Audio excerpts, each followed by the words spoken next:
महाराष्ट्र से बाहर रहकर अन्य राज्यों में मराठी भाषा को बचाए रखने में कई लोगों ने अहम भूमिका निभाई है।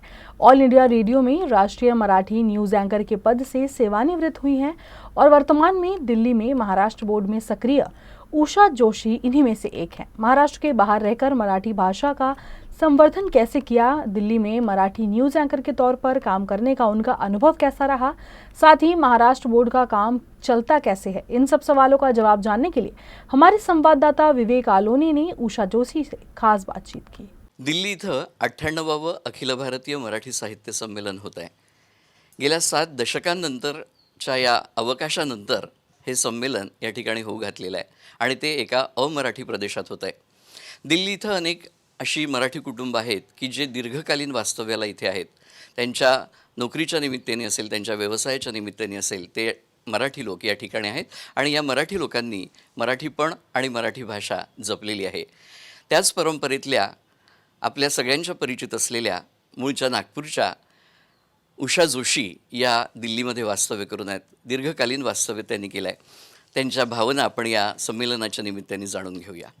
मी आताच म्हटल्याप्रमाणे 70 वर्षांनंतर हे अखिल भारतीय मराठी साहित्य संमेलन दिल्लीला होत आहे। मराठी भाषिक म्हणून तुम्हाला या संमेलनाच्या आयोजनाच्या निमित्ताने काय वाटतंय? खरं म्हणायचं तर इतक्या वर्षांनंतरही हा योग आला आहे दिल्लीकरांना साहित्य संमेलन उपस्थित राहून तो त्याचा आनंद घ्यायचा। त्यामुळे खरोखरी खूपच आनंद वाटतोय आणि आम्ही खूप वाट बघत आहोत या संमेलनाची। मग या संमेलनामध्ये तुम्ही उपस्थित राहून तुम्हाला या संमेलनाकडून काय अपेक्षा असं वाटतं, काय असावं या संमेलनाच्या माध्यमातून? मला वाटतं आत्ताच आपल्याला अभिजात भाषेचा दर्जा मराठीला मिळालेला आहे। त्या अनुषंगानं आता इथे काहीतरी हालचाली होतील। तसंच मराठी अध्यापनाचं केंद्रही सुरू करण्याचा इथे विचार होता, तो बऱ्याच वर्षांपासून प्रलंबित होता। तर त्याच्यावरही आता काहीतरी पावलं उचलली जातील अशी अपेक्षा आहे।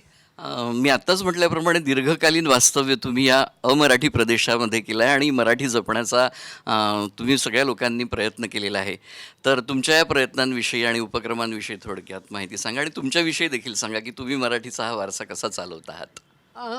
मी इथे लग्नानंतर इथं आले ती इथेच रमले आणि माझ्याहूनही आधी माझी जी फॅमिली आहे, जोशी कुटुंब जे आहे ते जवळजवळ 61 सालापासून दिल्लीत वास्तव्याला आहेत। माझे सासरे सुद्धा मराठा मित्रमंडळ म्हणून फार पूर्वी करोलबागला सुरू झालेलं, त्याच्यात खूप ॲक्टिव्ह होते, बरेच सक्रिय काम करत होते आणि घरातसुद्धा मराठी वातावरण त्यांनी टिकवून ठेवलं होतं। त्यामुळे मलासुद्धा नागपूरहून जरी मी दिल्लीत आले तरी ते मराठी वातावरण असल्यामुळे मी रमले।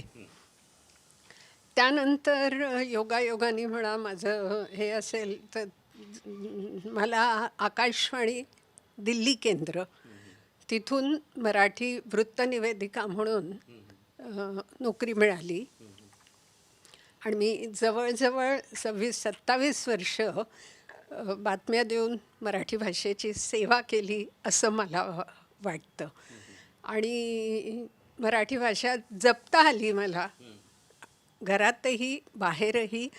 म्हणजे बाहेर जरी हिंदी वातावरण असलं तरी बाहेर देखील मराठी भाषेसाठी मी काहीतरी करू शकले असं मला वाटतं। आणि आता निवृत्त होऊन मी पार्लमेंटमध्ये, संसदेमध्ये, लोकसभेत देखील मराठी हिंदी आणि हिंदी मराठी अशी सायमल्टेनियस इंटरप्रिटेशन ज्याला म्हणतात, जे तत्काळ रूपांतरण म्हणजे खासदार लोक जे सभागृहात बोलतात त्याचं आपण ऐकायचं आणि त्वरित त्याला मराठीमध्ये रूपांतरण म्हणतो त्याला। भाषांतर आणि रूपांतर याच्यात जरा फरक आहे, कारण भाषांतर करताना आपल्याला वेळ असतो, आपण विचार करून बोलू शकतो, पण इथे तो वेळ तुम्हाला मिळत नाही। काही सेकंद तुम्ही फक्त ऐकता आणि तुम्हाला लगेच त्याच्यावरती बोलायचं आहे, जेणेकरून ते सगळ्या खासदारांना समजू शकतं. कारण इथे विविध भाषांचे हे उपक्रम चालू आहे. त्यामुळे अजूनही मराठीशी संबंध आहे, मराठी भाषेचं आपण जपतोय, संवर्धन करतोय, त्याच्यासाठी त्याच्यात आपण इन्व्हॉल्ड आहोत असं वाटतंय. नक्कीच ही खूप अभिनंदनीय आणि समाधानाची बाब आहे. याशिवाय तुम्ही दिल्लीमध्ये ज्या मराठी भाषेसाठी आणि मराठी भाषेच्या संवर्धनासाठी किंवा साहित्यिक संस्था असतील त्याच्याशी आपण निगडीत आहात, तर त्यांच्या उपक्रमांविषयी आणि एकंदरीतच इथलं मराठी साहित्याविषयीचं वातावरण काय आहे याच्याविषयी सांगा. इथं बरीच मराठी मित्र मंडळ म्हणा किंवा मराठा मित्र मंडळ अशी अनेक नावांनी मराठी मंडळं आहेत. एकतर दिल्ली इतकी अस्ताव्यस्त पसरलेली आहे, त्यामुळे बऱ्याच विविध ठिकाणी ही मंडळं आहेत आणि सगळीकडे खूप उत्साहाने खूप धामधुमीत आजकाल सार्वजनिक गणेशोत्सव होत असतो, जो पूर्वी मला आठवतं आहे जेव्हा मी दिल्लीत आले तेव्हा असं फारसं कुठे दिसत नसे, पण आता हळूहळू त्याची हे दिसायला लागलेली आहे, व्याप्ती वाढली आहे. शिवाय काही मराठी संस्था आहेत, समाज आहेत. एक आमचा वनिता समाज आहे, तिथे आम्ही विविध उपक्रम करत असतो. विविध साहित्यिक आणि महाराष्ट्रातनं अशा दिग्गज लोकांना बोलवून त्यांच्या मुलाखती, त्यांचे कार्यक्रम आयोजित केले जातात. एक मराठी मित्रमंडळ आहे, तिथे नागपूरचे काही ग्रुप्स आहेत, त्यांना बोलवलं जातं.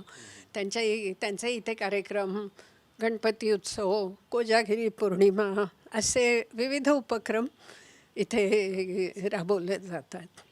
निश्चितच खूप अभिनंदनीय अशी ही बाब आहे की एका अमराठी प्रदेशात राहून तुम्ही मराठीची सेवा करताय, या ठिकाणी मराठी जिवंत ठेवली आहे, तिचं संवर्धन करण्यासाठी देखील आपण प्रयत्न करत आहात.